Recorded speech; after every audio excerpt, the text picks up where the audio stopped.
Hi, boys and girls. Today we are looking at Lesson 8. We are looking at the Native Americans in the Northeast. Before we get started, just want to go over our primary focus and some vocab words. So, looking at our primary focus here, boys and girls, so students will determine the main idea and supporting details in Native Americans in the Northeast. Vocab for us today. Our first vocab word is shamans. Shamans were people who heal the sick and communicate with spirits. And our second vocab word is a wigwam, and that was a hut made by covering a framework of wooden poles with bark or with animal hides. So, during our read aloud today, I want you to be listening for information about the Iroquois and their daily life, and as well as where in North America, in the northeastern region, did these Native Americans settle. All right, so we're going to get started with our read aloud. The journey for some native peoples took them to the northeastern part of America, to the abundant, leafy woodlands and deep, dark forests that stretched from Canada and the Great Lakes south to the Carolinas, and from the Atlantic Ocean on the east coast west to the Mississippi River. This was a long time before Europeans came and made their mark upon the land. This was a time when some native peoples made the forest their home and lived in long-term balance with their environment. Within the Southwest, rain fell, as it does, more frequently upon most of this land. The native peoples of this region did not believe there was a need to call upon the assistance of gods for rain to soak the earth and make the crops grow. And, just as today in this region of the eastern woodlands, each season brought with a different climate and a changing earth. The same freshwater rivers and lakes, the same imposing mountains and forests, color the landscape today as they did back then.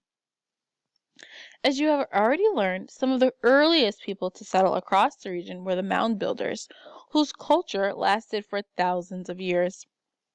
They spread out from the Mississippi River and lived on the surrounding land, hunting in the forest and utilizing the abundant natural resources available to them.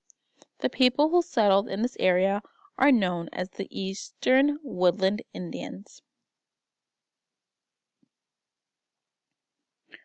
After hundreds of years of nomadic existence, or moving around a lot, other groups of people, bound by family connections, formed themselves into tribes.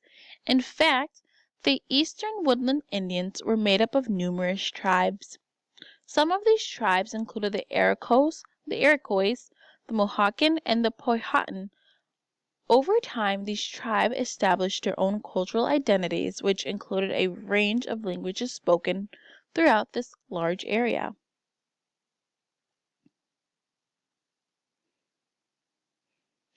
The Eastern Woodland Indians often interacted with each other. Sometimes their interactions were peaceful, at other times they were not. These tribes relied on the land for their very existence. They guarded their villages, their hunting lands, their crops, and their settlements from invasions by neighboring tribes. Some scientists believed that wars may have been the result of an era around 500 to 1,000 years ago when the climate changed considerably. A harsh mini ice age swept across the world. This occurred thousands and thousands of years after many scientists think the Virginia crossing took place. During this time, when food was scarce and it was difficult to survive, tribal wars broke out and brought about the deaths of many young warriors and the destruction of tribal villages.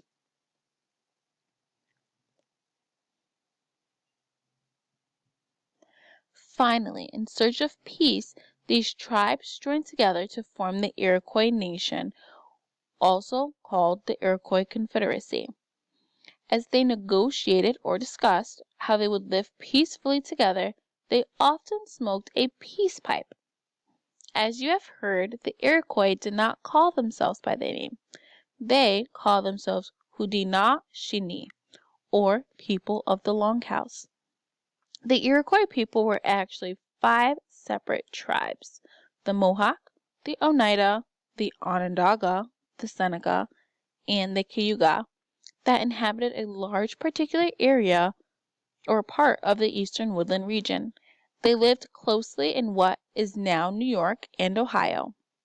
Once a year, sachems or chiefs from each of these tribes were always men, but always chosen by women, would meet in a council to make new laws and deal with any new problems that arose.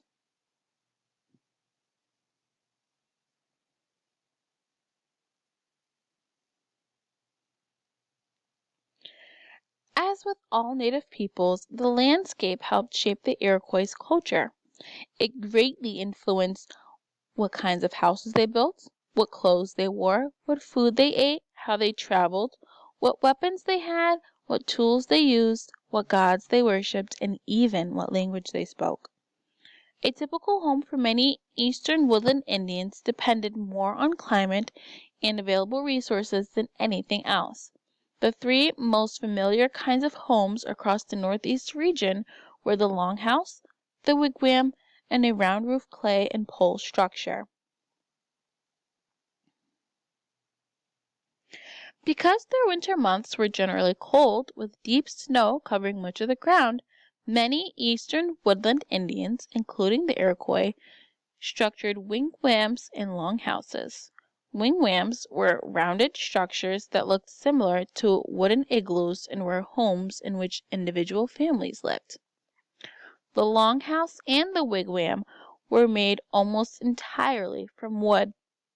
In the colder regions of the North, especially around the Great Lakes, native peoples constructed wigwams that could be easily dismantled so that the tribe could, for part of the year, live a nomadic life. During this time of the year, they followed the herds they hunted for their survival. To build a wigwam, young trees were cut down and bent over to form a rounded frame. Tree bark was placed over the frame. Grasses were then added to help insulate the home. A small hole in the roof allowed smoke from the fire inside the home to escape. The family cooked their food on an open fire and slept on mats. In the wintertime, they used animal furs to keep themselves warm.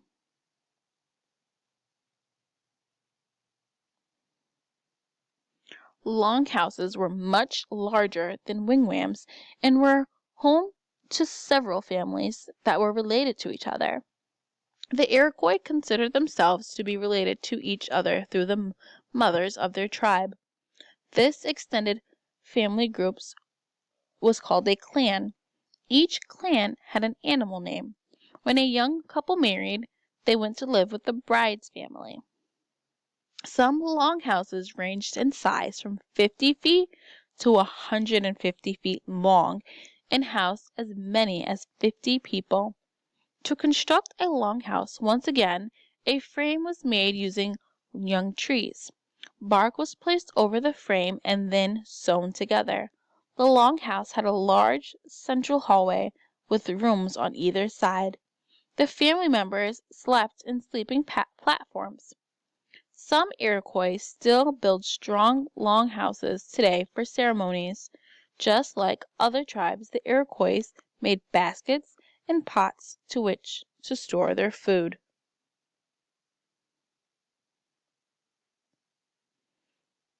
The Iroquois grew different varieties of corn and beans.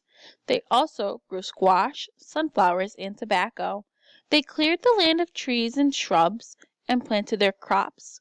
Corn, beans, and squash were particularly important crops, and the Iroquois referred to them as the 3 sisters. Like members of a family, the 3 plants helped each other grow.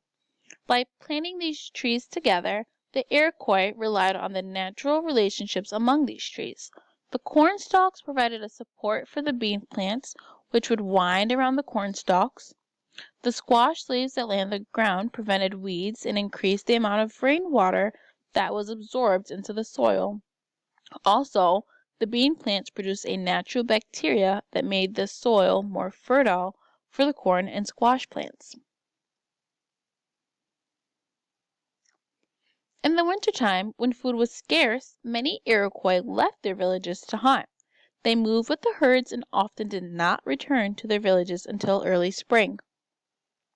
The Iroquois hunted deer using bows and arrows. Young boys cloaked themselves in deerskin as they stealthily crept through the forest in pursuit of their prey. So they would cover themselves.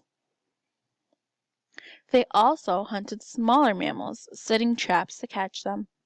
In addition, the Iroquois fished and gathered berries and tapped the trees to get maple syrup. Yes, the Iroquois had a sweet tooth too. Like many other tribes, the Iroquois lived near water. Water was a source of life and it provided a means of transportation. The Iroquois traveled in dugout canoes. They fished using nets and traps.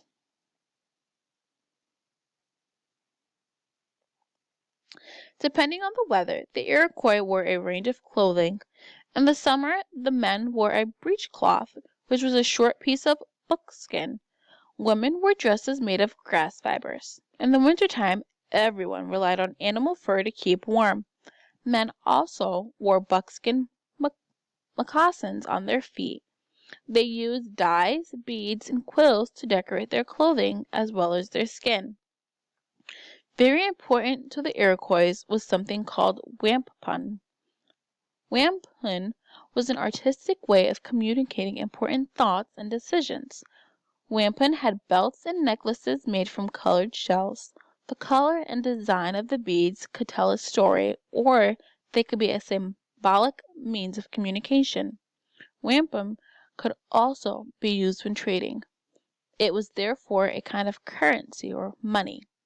Wampum was considered to be very valuable and was an important part of Iroquois culture. The Iroquois, like many other Eastern woodland Indians, believed in a spirit world that was governed by the Great Spirits. For the Iroquois, the Great Spirit was called Orinda. They also believed in an evil spirit too. The Iroquois believed that everything had a spirit and that all living things on earth were connected. They believed that it was their responsibility to care for the earth. Each season brought with it special Iroquois ceremonies. The Iroquois had shamans or holy men. It was believed that shamans could communicate with the spirit world. Shamans were thought to have special powers to do such things as cure the sick, bring about a good harvest, or bring victory to a tribe going to war. And so the Iroquois, as well as other Eastern woodland Indians, lived out their lives this way. They told stories and celebrated their history. They worshipped the Great Spirit and they lived in harmony with the land and all living creatures. Today, many Iroquois continue to follow and honor their traditional ways. Amazingly, some still build longhouses for ceremonies, and their leaders meet to guard and protect their ancient culture.